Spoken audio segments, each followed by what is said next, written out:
Hello learners, बहुत बहुत स्वागत है आपका द वाइट बोर्ड चैनल पे। मेरा नाम सागर सक्षम है और आज के इस वीडियो में मैं आपको इस प्रश्न को सॉल्व करना बताने वाला हूँ। सॉल्व करना क्या, इस क्वेश्चन को एक्सप्लेन करने वाला हूँ ताकि इस तरह का कोई भी क्वेश्चन आपको कभी किसी एग्ज़ाम में मिले तो आप उससे आसानी से डील कर पाओ। क्वेश्चन है हमारा के किस मान के लिए समीकरण 3k-1 ब्रैकेट में x + 4y = 24 और 15x + 20y = 8 k + 13 अनंत हल रखते हैं। तो अब कौन सा समीकरण कैसा हल रखता है ये हम समझते हैं। इस तरह से समझते हैं कि समझो कौन सा समीकरण अनंत हल रख सकता है और कौन सा समीकरण का एक निश्चित हल होता है। ठीक है, पहले वो समझ लेते हैं फिर इस क्वेश्चन पे ध्यान देंगे। तो सबसे पहले जैसे मान लो मैं आपके सामने एक छोटा सा समीकरण रखता हूँ। समीकरण क्या समझ लो, मान लो मैंने लिख दिया कि k = 4। तो जब k = 4 मैंने लिख दिया तो ये तो सिंपल सा दिख रहा है कि k का मान 4 है। तो ये तो सिंगल एक हल वाला हो गया और ये कोई समीकरण भी नहीं है। इसको इस तरह से करते हैं, मान लो जैसे मैंने लिखा k - 4 = 0। ठीक है, तो ये जो समीकरण है अब ये समीकरण के रूप में बन गया ना। अब ये जो समीकरण है ये इसके कितने हल हैं, तो इसके सिर्फ एक ही हल है, क्योंकि इसको जब हम हल करते हैं तो k = 4 आ जाता है हमारा और k का 4 के अलावा और कोई भी मान यहाँ पे सूट नहीं करता। तो ये अद्वितीय हल इसको भी कहते हैं, यूनिक सा सॉल्यूशन कहते हैं इसको, अद्वितीय हल कहते हैं। लेकिन अगर यही कुछ इस तरह से रहता है, जैसे मान लो मैं यहाँ पे कुछ लिखता हूँ, क्या लिख सकता हूँ, मान लो मैंने लिखा x + y = 8।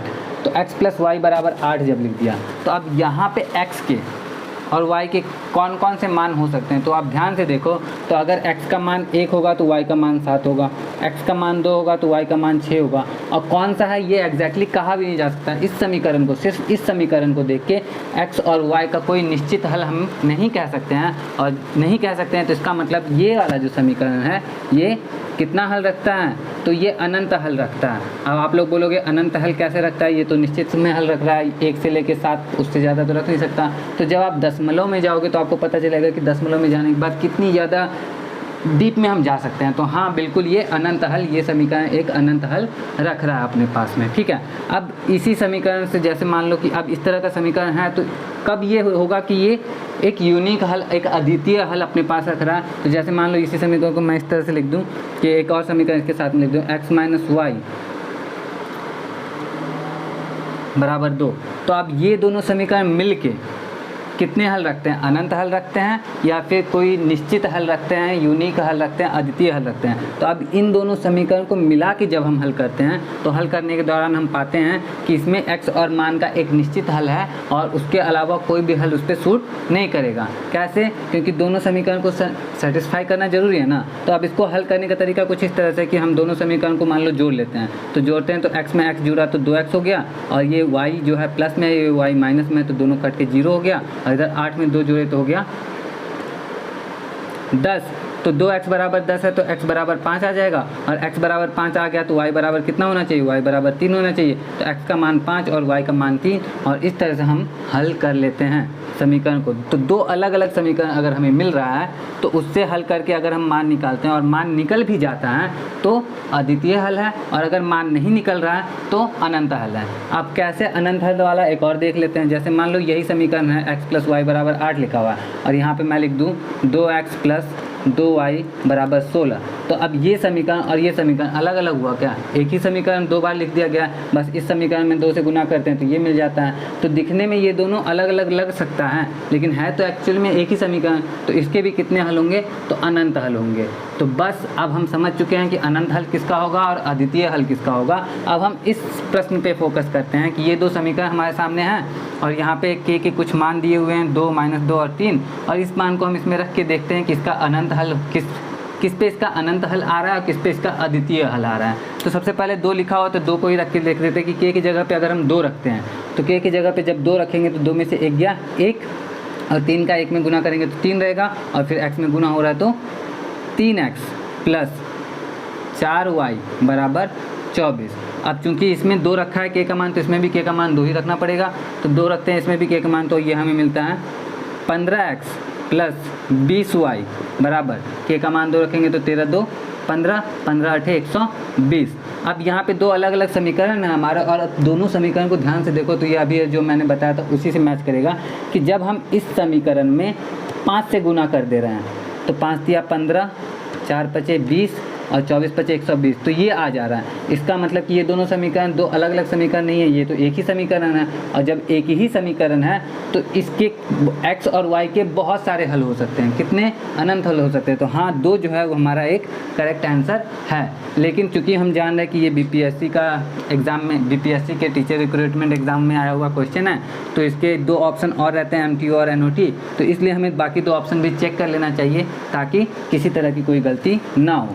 तो दूसरा ऑप्शन है -2, तो अगर हम k की जगह पे -2 रखते हैं तो -2 -1 हो जाएगा -3, -3 में 3 से गुना होगा तो होगा -9 और x, तो -9x + 4y = 24, ये हो गया हमारा।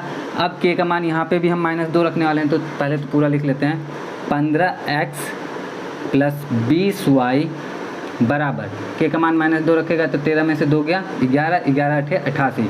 अब हम देख रहे हैं कि ये दोनों समीकरण जो है अलग अलग समीकरण है, और जब अलग अलग समीकरण बन रहा है तो हमारा मतलब सॉल्व करके भी मैं बता सकता हूँ, लेकिन आप खुद से भी सॉल्व कर लोगे तो कोई बड़ी बात नहीं है समीकरण को हल करना। आप देखोगे, आप पाओगे कि ये दोनों अलग अलग समीकरण हैं, तो इनको हल करके x और y का कोई निश्चित मान निकाला जा सकता है। यानी कि इसके लिए इसका जो हल है वो अनंत हल नहीं है, यानी कि ये हमारा करेक्ट आंसर नहीं है बिल्कुल भी। 3 को भी चेक कर लेते हैं ताकि हमारा कंफर्म हो जाए कि इसका कौन से आंसर पे हम लोग टिक करने वाले हैं। तो 3 को देखते हैं हम लोग, k की जगह 3 रखेंगे तो 3 में से गया 2, 3 दूनी 6, तो 6x + 4y = 24, और नीचे भी लिख देते हैं 15x + 20y बराबर, यहाँ क्या रखना है 3, 13 3 16, 16 8 128।